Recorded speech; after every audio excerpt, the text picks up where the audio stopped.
नमस्कार, राजस्थान समाचार में आप सभी का स्वागत है। मैं हूं आपके साथ प्रज्ञा मिश्रा। बुलेटिन की शुरुआत करेंगे बड़ी और अहम खबर के साथ। तो सबसे पहले बात कर लेते हैं सीएम भजनलाल शर्मा से। केंद्रीय रेल मंत्री अश्विनी वैष्णव ने मुख्यमंत्री निवास पर मुलाकात की। आपको बता दें, इस दौरान राज्य में रेलवे से जुड़े कार्यों और नई कनेक्टिविटी परियोजना और संरचना विस्तार पर चर्चा की गई। आपको बता दें, भरतपुर रेलवे स्टेशन को लॉजिस्टिक हब के रूप में विकसित करने और नई रेल लाइनों और लंबित ओवरब्रिज कार्यों को जल्द से जल्द पूरा करने जैसे प्रमुख मुद्दों पर चर्चा की गई।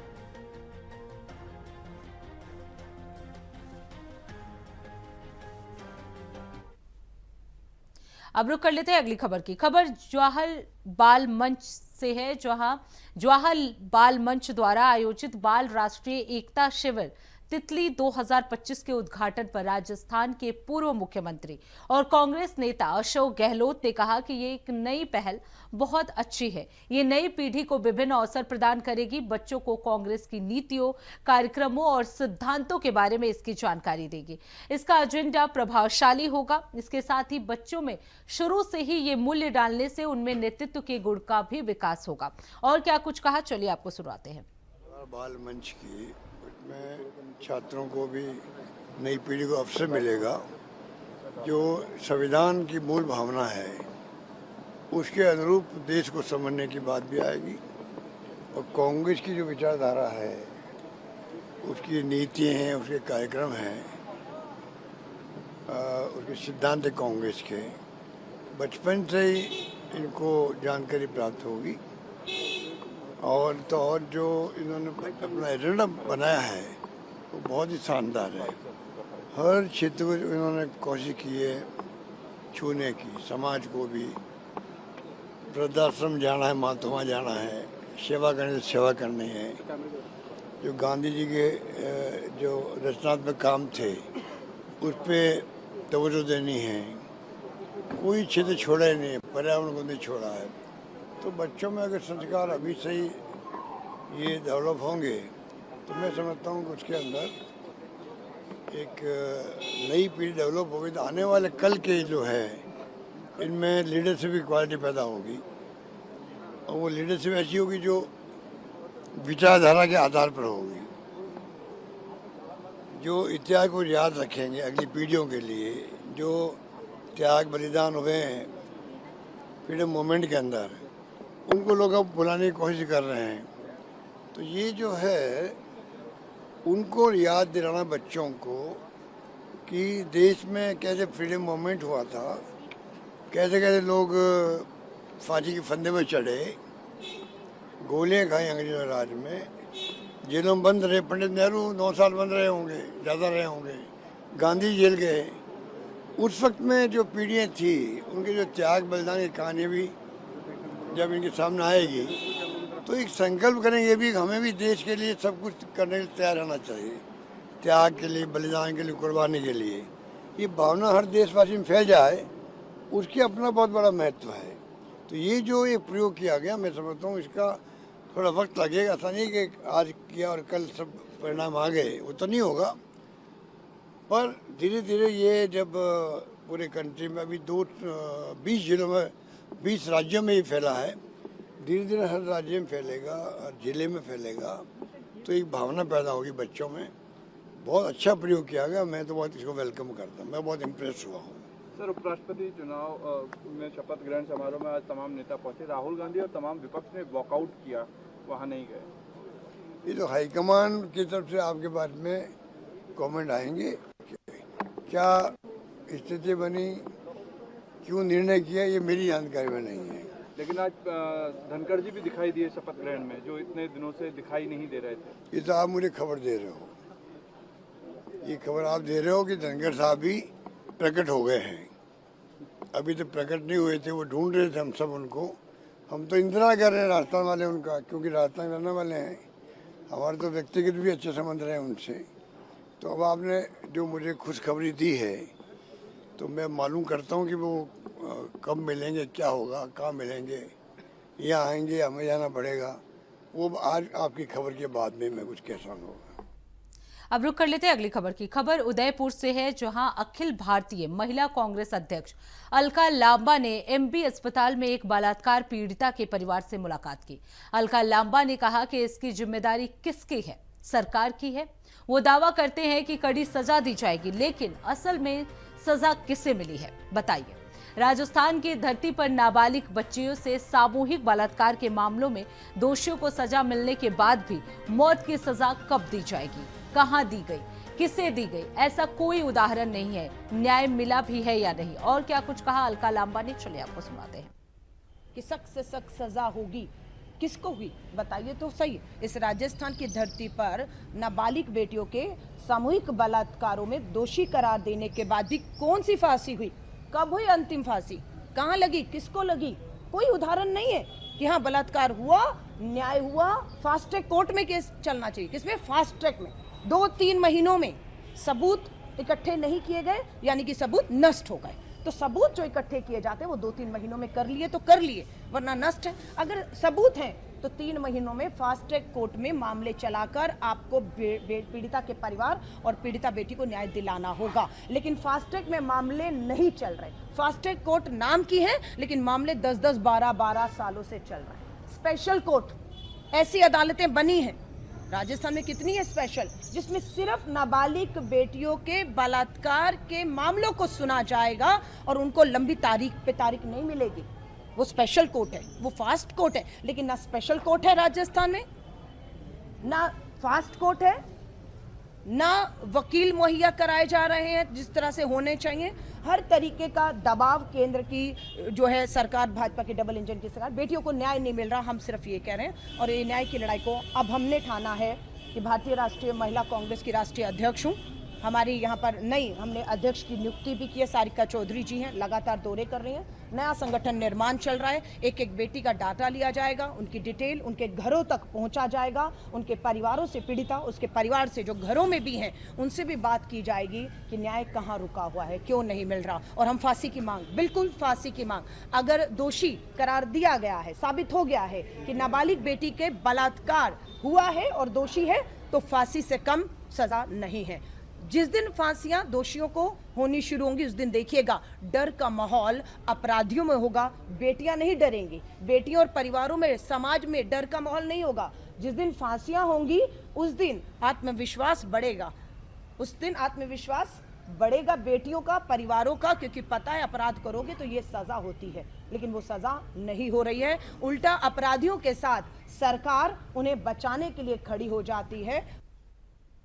अब रुक करते हैं अगली खबर की। जनता की सुरक्षा करने वाले पुलिस अब खुद असुरक्षित है। हम बात कर रहे हैं राजस्थान के बपावर थाने की, जहां थाना भवन पूरी तरह से जर्जर हो चुका है। ऑफिस हो या बैरक, हर कमरा खतरनाक हालत में है। कुछ महीने पहले थाने के मुख्य द्वार का छज्जा भरभरा कर गिर गया था, जहां आमतौर पर संतरी तैनात रहता है। गनीमत रही कि हादसे के वक्त वो थोड़ी दूरी पर था। थाने की सुरक्षा दीवार तक टूटी हुई है और पुलिस कर्मियों को डर है कि कभी भी कोई बड़ा हादसा हो सकता है। थाना प्रभारी अभय सिंह ने खुद माना है कि भवन सुरक्षा की दृष्टि से बिल्कुल भी सुरक्षित नहीं है। कई बार प्रस्ताव भेजे जा चुके हैं, लेकिन अब तक कोई कार्रवाई नहीं है। सवाल ये है कि आखिर कब तक अपनी सुरक्षा को भगवान भरोसे छोड़कर काम करेंगे ये पुलिसकर्मी।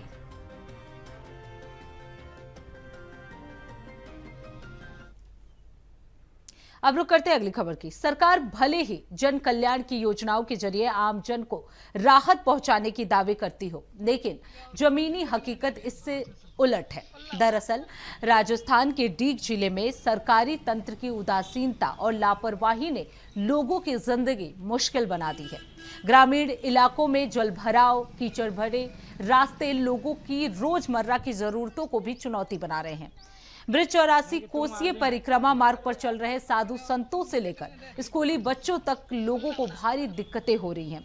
वहीं शहरी इलाकों में डीग का ऐतिहासिक किला और बाजारों के आसपास टूटी सड़कों, गहरे गड्ढों और साडों ने आम जन की जान को जोखिम में डाल रखा है। आपको बता दें, लोगों की बार बार शिकायतों के बावजूद ना तो जिला प्रशासन और ना ही स्थानीय अधिकारी कोई ठोस कार्रवाई कर रहे हैं। सवाल ये है, जब समस्या सबके सामने है तो जिम्मेदार लोग कब जाएंगे? ये अब तो यहाँ हमारे यहाँ साहब बहुत काफी सालों से कोई सगाई वारों ना रहो के बन किला बच्चा ने के ब्याह हो जाएंगे सब जनता हमारे बच्चा ने के सब रिक्वायरी ठाड़ी है ये पसंद करना है एक हमें छोड़ के हम ये 2 3 4 हैं यहाँ में जो शादीशुदा है वास्तव में ये है कि हमारे यहाँ सगाई बंद है गई कारण क्या है? कारण क्या है? पानी जमीन ही संगना रह रही। अब बताओ सगाई का तो वो कैसे हो पैदा है ना रे और तुम नहर आप नहर देख ही रहे। वैसे अब की बार हमारे जो वर्तमान विधायक है बिन ने जरूर आश्वासन दियो कि यार 3-3 फुट खुदवा देंगे। अब देखो आगे पता पड़ता है। अब देख घर के 3-3 फुट डूब रहा घर। अब रुक कर लेते हैं अगली खबर की। राजस्थान के नागौर से एक बड़ा मामला सामने आया है, जहां सैनिक क्षत्रिय माली संस्थान तीनों गांव नगर के नागौर के अध्यक्ष कृपा राम देवड़ा ने पूर्व अध्यक्ष राम स्वरूप पंवार और रामेश्वर पंवार और अन्य सहयोगियों पर करोड़ों रुपए के गबन का गंभीर आरोप लगाया है। आपको बता दें, कोतवाली थाने में दर्ज रिपोर्ट के मुताबिक वर्ष 2017 से 2022 तक के कार्यकाल में संस्था द्वारा कराए गए सामूहिक विवाह सम्मेलन और अन्य गतिविधियों की आय का कोई पुख्ता हिसाब नहीं दिया गया। बिना वाउचर बिल के कच्चे दस्तावेज जमा कर संस्था में फर्जी हिसाब पेश किए गए हैं। संस्था की आंतरिक जांच में 800 रसीदों की रकम गायब पाई गई है, जिससे बैंक खातों में जमा नहीं कराया गया। कृपा राम देवड़ा का आरोप है कि फर्जी और कूट रचित दस्तावेजों के जरिए संस्था की रकम हड़प ली गई है। फिलहाल कोतवाली पुलिस ने मुकदमा दर्ज कर जांच शुरू कर दी है। मामला ये एक सैनिक क्षत्रिय माली समाज तीनों गांव न्याज से है। वर्ष 2020 में सामूहिक हुआ था। तो उस समूह में ने तो समाज के रेकर्ड में इन्होंने इंदिराज किया है और करोड़ों रुपए के इन्होंने बाउचर बनवा दिए हैं। जो बाउचर मतलब पूरी तरह से बाउचर नहीं, खाली कोरा पाना में हिसाब दिया गया है। तो 32 लाख रुपए का आभूषण बता रहे हैं। कितने? 32 लाख रुपए का आभूषण का बिल होता है, पाना होता है, हर चीज़ का। और मतलब समाज के अंदर इसने रेकर्ड लिया नहीं। और मेन भूमिका इसमें हमारे रामेश्वर लाल जी है, पूर्व कंपाउंडर साहब, जो गोबरदास जी के नाम से फेमस है, गोबरदास जी के नाम से। तो उन्होंने पूरी भूमिका निभाई है। और वैसे कोषाध्यक्ष सचिव ये तो साथ में है ही, अध्यक्ष तो मुख्य है। और समाज के साथ कुछ लोग हमारे फ़ोनों में चला रहे, तो हम तो ये कह रहे हैं समाज के हित के लिए हम काम कर रहे हैं। अगर उनका अगर गबन नहीं है तो मैं ये आपको साफ शब्दों में कह देता हूँ, अगर जिस दिन भी ये साबित हो जाएगा कि भाई नहीं वो सही है, तो मैं राजनीतिक संन्यास ले लूँगा, समाज से भी संन्यास लेकर तत्काल इस्तीफा दे दूँगा। समाज में होते समाज हमारे बहुत मान है, हमारी समाज जिसने हमारे को 3-3 बार अध्यक्ष बनाया चुन के। तो मैं समाज का मुख्य है, कुछ लोग ऐसे गलत उसमें फोनों में चला रहे हैं। मैंने भी डलवाया है। और आपको यही है कि भी अभी तो क्या है कि अभी बहुत मामले एक पेंडिंग है भाई साहब, कि इन्होंने करोड़ों रुपए का गबन किया है। और वो भी खुद ही बता रहे हैं। क्या बता रहे हैं? तो समाज के साथ एक 10,000 हमारे 5,000 घर यहाँ नागौर में है, 5,000 घर हमारे हैदराबाद में, 10,000 घरों के साथ ये गबन करना और कूटनीतिक ये हिसाब किताब देना, समाज के रेकर्ड में नहीं रहना, और मन मर्जी पैसा लिख देना, भाई कोई भी चीज़ समाज में आए तो उसका बिल बाउचर होना चाहिए, नहीं होना चाहिए बिल और बाउचर। हम तो यही कहते हैं बिल बाउचर चाहिए। क्या क्या कितने आपने सावों का ब्याह किए और किस किस ने क्या दिया, किस किस ने और क्या क्या सामान ला के आपने इनमें डेज में दिया। तो उन्होंने एक सीधा पन्ना में लिख दिया कि इतना रुपये हमारे पास बचत है, इतना रुपये हमारा खर्च हो गया। तो हमने जांच करवाई। तो 2 साल से उन्होंने हमें हिसाब दिया। रोते रोते हुए हमने बहुत प्रयास किया। एक 500 रुपये स्टाम्प इन्होंने लेके दिया। तो कुल मिला के मेन भूमिका है जो हमारे अध्यक्ष महोदय की यही है, साथ में सचिव और कोषाध्यक्ष, और साथ में रामेश्वर लाल जी पूर्व कंपाउंडर साहब है हमारे। वो सारी वो गोबरदास जी के नाम से फेमस है। तो सारा हथकंडा उसने सारी पंचायत उनके हाथ में ले रखी थी। और वो बहुत बड़ी मछली है ये रामेश्वर लाल। तो इसने ये सारा क्या है कि देख रहे कि सारा रामेश्वर लाल वो है रामस्वरूप का भाई लगता है, वैसे कैसे पंवार है, वो भी पंवार है गोबरदास जी। तो इन्होंने सारा मामला इनके चक्कर में आकर ये सारा मामला गबन है। और गबन अगर साबित नहीं होता उस दिन मैं राजनीति से और समाज से इस्तीफा दे दूंगा। तो फिलहाल रुकते एक छोटे से ब्रेक के लिए। ब्रेक के बाद जल्द लौटेंगे। देखते रहिए इंडिया वॉइस। तो ब्रेक के बाद एक बार फिर आप सभी का स्वागत है। रुक कर लेते हैं खबरों की ओर। खबर राजस्थान के हाड़ौती से है, जहां हुई अतिवृष्टि ने किसानों के अरमानों पर पानी फेर दिया है। आपको बता दें, भारी बारिश और जल भराव के कारण फसलों को व्यापक नुकसान हुआ है। किसानों की माने तो मक्का, उड़द, सोयाबीन जैसे फसलें पूरी तरह से बर्बाद हो चुकी हैं। अब किसानों को उम्मीद है कि राज्य और केंद्र सरकार की ओर से विशेष राहत पैकेज दिया जाएगा, क्योंकि सामान्य मुआवजा राशि से नुकसान की भरपाई संभव नहीं है। जिला कलेक्टर पीयूष सामरिया ने एसडीएम को सर्वे के निर्देश दिए हैं और बताया है कि सपना कुमारी एसडीएम सांगोद की निगरानी में बीमा कंपनियों और बैंक अधिकारियों के साथ मीटिंग भी तय की जाए। पटवारी और तहसीलदार मौके पर पहुंचकर गिरदावरी और सर्वे का काम कर रहे हैं। हालांकि किसानों का कहना है कि सरकारी आंकड़े जमीनी हकीकत से काफी कम बताए जा रहे हैं। अब देखना होगा कि क्या सरकार किसानों की आवाज सुनती है या नहीं। तैयारियां पहले ही कर ली गई थी। डीएम सर के निर्देशानुसार सर्वे करवा लिया गया है। फील्ड में सभी पटवारियों ने सर्वे करके फसल खराबे की रिपोर्ट भेज दी है। अभी जो अनुमानित फसल खराबा है वो 33 से 45% के बीच में सभी प्रकार के फसलों का भेजा गया है, जिसमें जो लघु किसान हैं, सीमांत किसान हैं, सभी को मिनिमम अगर किसी की 1 हेक्टेयर से भी कम ज़मीन है तो उसको मिनिमम 1000 रुपये मिलेगा ही, और 1 हेक्टेयर तक की है तो उसको इसमें 8500 रुपये का प्रावधान है, और 2 हेक्टेयर तक में 17000 रुपये का प्रावधान है। तो हमने फसल खराबे का सर्वे करके रिपोर्ट भी जिला कार्यालय को भिजवा दी। मैम, जिस तरीके से जो बीमा कंपनियां मुआवजा देती है वो देखा गया है कि जो किसान की लागत होती है उससे भी काफ़ी कम होती है, तो इस बार क्या कि ऐसा प्रयास किया जाए प्रशासन की तरफ से कि किसान को मुआवजा राशि थोड़ी बढ़ाई या किस तरीके से? हाँ, इसके बारे में ये शिकायत भी प्राप्त हुई थी। रात्रि चौपाल में मैंने एक जगह पे मुझे शिकायत प्राप्त हुई थी कि जो बीमा कंपनियां हैं उनको सर्वे के लिए बुलाते हैं, या अगर एप्लीकेशन देते भी हैं खराबे की तो वो टाइम से नहीं मॉनिटर करते हैं, और किसान कई बार वंचित रह जाते हैं कि उनको खराबे की मुआवजा राशि मिले। तो इसके लिए मैंने बैंकर्स की और जो भी बीमा कंपनीज़ हैं उनकी एक मीटिंग शेड्यूल की है। आगामी मीटिंग में इससे रिलेटेड जो भी निर्देश हैं वो दिए जाएंगे, और ताकि किसानों को सुविधा हो और उनको टाइम से मुआवजा मिल सके।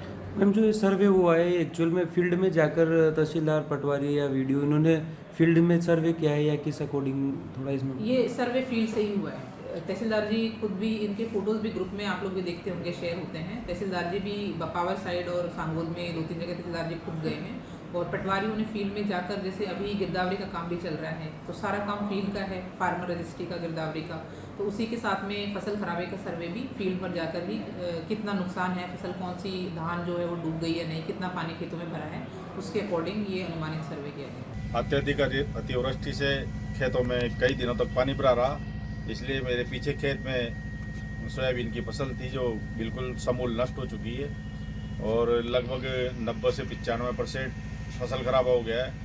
और सरकारी तंत्र जो सर्वे कर रहा है वो सर्वे में नुकसान भी कम बता रहा है। तो किसानों को उम्मीद है कि राम रूठ जाए तो राज मदद कर देता है, राज नहीं रूठना चाहिए। पर जो सरकारी तंत्र ऑफिसों में बैठ करके अपने जो सर्वे कर रहा है वो बिल्कुल गलत है।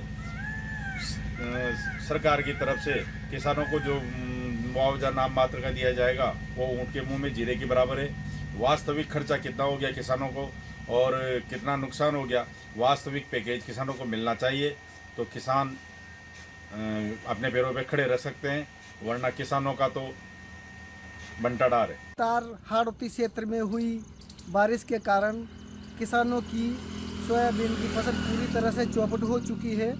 हालांकि जिला कलेक्टर की ओर से मुआवजा राशि को लेकर कृषि विभाग के अधिकारियों को स्पष्ट आदेश दिए गए हैं कि मौके पर पहुंचकर गिरदावरी करें, किस किसान का कितना नुकसान हुआ है, सोयाबीन में कितना फीसदी खराबा हुआ है, इसका भौतिक सत्यापन वहाँ धरातल पर करके और रिपोर्ट मांगी गई है। पर किसानों का कहना है कि जो फसल खराबा बताया जा रहा है वो 40 से 50% कृषि विभाग की तरफ से बताया जा रहा है, जबकि हकीकत है कि 80 से 90% सोयाबीन अतिवृष्टि के चलते पूरी तरह से चौपट हो चुकी है। खेत अभी भी किसानों के तलाई की तरह लबालब पानी से भरे हुए हैं। कई खेत तो ऐसे हैं जिनमें अभी भी सोयाबीन की फसल नज़र नहीं आ रही है। किसानों का कहना है कि राज्य सरकार इस स्पेशल पैकेज जारी करके किसानों को राहत पहुंचाए। इस मानसून के दौर में जो इस बार अत्यधिक वृष्टि हुई है, जगह जगह खेतों में पानी जलमग्न फसलें दिखी, उससे सोयाबीन की फसल में लगभग चौपट हो चुकी है। पूर्ण रूप से फसल को नुकसान है, और जो सरकारी तंत्र जो कलेक्टर ने ऑर्डर दिए थे कि फसलों का सर्वे हो और किसानों को कहीं ना कहीं मुआवजा मिले, उसको लेकर जो सर्वे चल रहा है उसमें जो एसडीएम स्तर के अधिकारी वो बता रहे हैं कि 40 से 45% खराब है। लेकिन स्थानीय किसान और जो यहाँ पर जो खेतों में काम करने वाले मजदूर हैं, उनका कहना है कि 90% के आसपास, 95% के आसपास फसल खराब है। फसल से बिल्कुल भी उम्मीद नहीं कर सकते। जो किसानों ने फसल से उम्मीद लगाई थी उस पे अरमानों पे पानी फिर चुका है। किसानों से जो राम रूट गए और राज्य से कहीं ना कहीं उनको उम्मीद है। राज्य सरकार और केंद्र सरकार किसानों के लिए कहीं ना कहीं से एक स्पेशल पैकेज जो है उसको जारी करे और कहीं ना कहीं किसानों को आर्थिक मदद यहाँ पर मिलनी चाहिए। अन्यथा जो किसान है वो उनकी उम्मीदों पे पूर्ण रूप से चौपट हो चुके। जो सर्वे की बात है, तो सर्वे जो किसान यहाँ पे जो पटवारी या गिरदावरी जो कर रहे, सर्वे कर रहे, उसको ज़मीनी हकीकत और जो कागज़ों में बताया जा रहा है वो कहीं ना कहीं उनमें यहाँ पर जो डिफरेंस है वो साफ नज़र आ रहा है। अब रुक कर लेते हैं अगली खबर की। खबर डीग से है, जहां जिले में निकाली गई गुर्जर गौरव यात्रा में समाज के सम्मान और एकजुटता की अनोखी तस्वीर देखने को मिली। यात्रा की शुरुआत बुर्ज वाले हनुमान जी मंदिर से हुई और ये लक्ष्मण मंदिर, घंटाघर, नई सड़क, जिला चिकित्सालय, गणेश मंदिर होते हुए पुनः लक्ष्मण मंदिर से होकर बुर्ज वाले हनुमान जी पर संपन्न हुई। इस गौरव यात्रा में जिले की सरदारी के साथ साथ अन्य राज्यों से बड़ी संख्या में लोग शामिल हुए। इस दौरान युवा नेता रिंकू गुर्जर ने कहा कि समाज को कर्नल किरोड़ी सिंह बैंसला के पद चिन्हों पर चलते हुए समाज में फैली कुरीतियों को त्याग कर सामूहिक उत्थान की दिशा में बढ़ना चाहिए। वहीं भारत केसरी और सोशल मीडिया स्टार बिंदु पहलवान ने डीग वासियों द्वारा किए गए सद्भाव, स्वागत और मान सम्मान के लिए धन्यवाद देते हुए कहा कि यह यात्रा समाज को जोड़ने का कार्य कर रही है।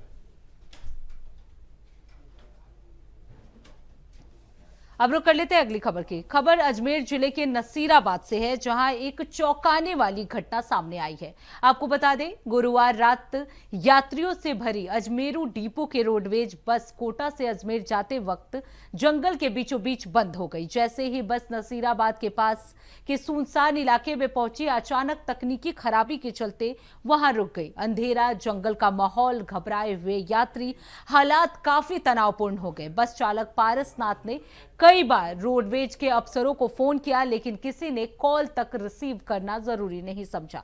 आखिरकार मुख्यालय कंट्रोल रूम को सूचना दी गई। करीब 2 घंटे की देरी से तकनीकी टीम जो है वो मौके पर पहुंची और बस को ठीक किया गया। यात्रियों ने रोडवेज प्रबंधन पर लापरवाही के गंभीर आरोप लगाए हैं। सवाल यह है कि क्या वाकई यात्रियों की सुरक्षा सिर्फ कागजों तक सीमित है?